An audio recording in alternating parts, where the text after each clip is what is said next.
नमस्कार, आप देख रहे हैं पंजाब केसरी टीवी और मैं हूं आपके साथ अनिकेत राय।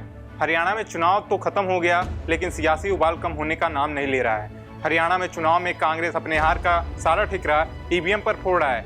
इसको लेकर कांग्रेस में मंथन भी तेज हो रहा है। कांग्रेस में बैठकों का दौर भी जारी है, लेकिन हरियाणा में हार को लेकर कांग्रेस में मची हलचल फिलहाल थमती नजर नहीं आ रही है और जवाबदेही को लेकर कई नेताओं पर गाज गिरने की पूरी आशंका है। तमाम आशंकाओं के बीच हरियाणा कांग्रेस के प्रभारी महासचिव दीपक बावरिया ने इस्तीफे की पेशकश कर दी है।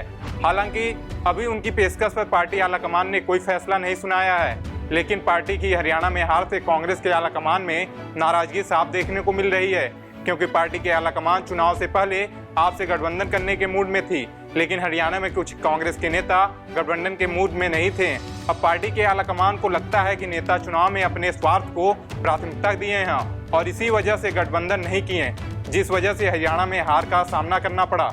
हरियाणा चुनाव में कांग्रेस की अप्रत्याशित हार की समीक्षा के लिए पिछले गुरुवार यानी 10 अक्टूबर को हुई पहली बैठक में संकेत दे दिया गया कि इस बार हार के कारणों को पता करने के लिए एक समिति का गठन जल्द किया जाएगा। साथ ही जवाबदेही भी तय की जाएगी और विशेषकर चुनाव के दौरान भीतरघात में शामिल पार्टी नेताओं की भी पहचान कर उचित कार्रवाई से नेतृत्व नहीं हिचकेगा। पार्टी की बैठक में दीपक बावरिया भी ऑनलाइन शामिल हुए और हार की जिम्मेदारी लेते हुए उन्होंने महासचिव पद से अपने इस्तीफे की पेशकश की।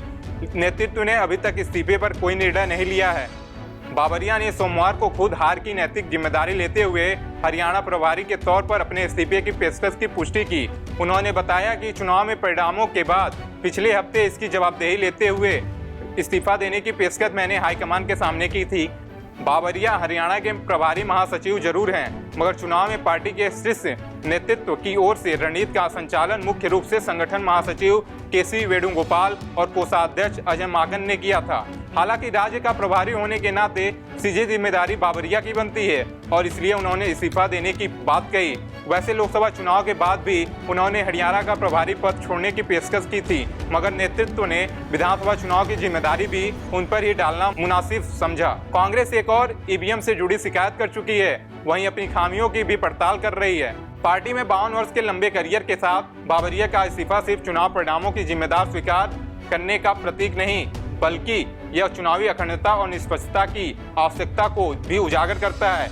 जैसा कि कांग्रेस पार्टी चुनावी असफलताओं से उभरने की कोशिश कर रही है, दीपक बावरिया का जाना चल रही राजनीति यात्रा में एक महत्वपूर्ण मोड़ साबित हो सकता है। अब देखना होगा कि दीपक बावरिया के इस्तीफे को कांग्रेस का आलाकमान स्वीकार करता है या नहीं।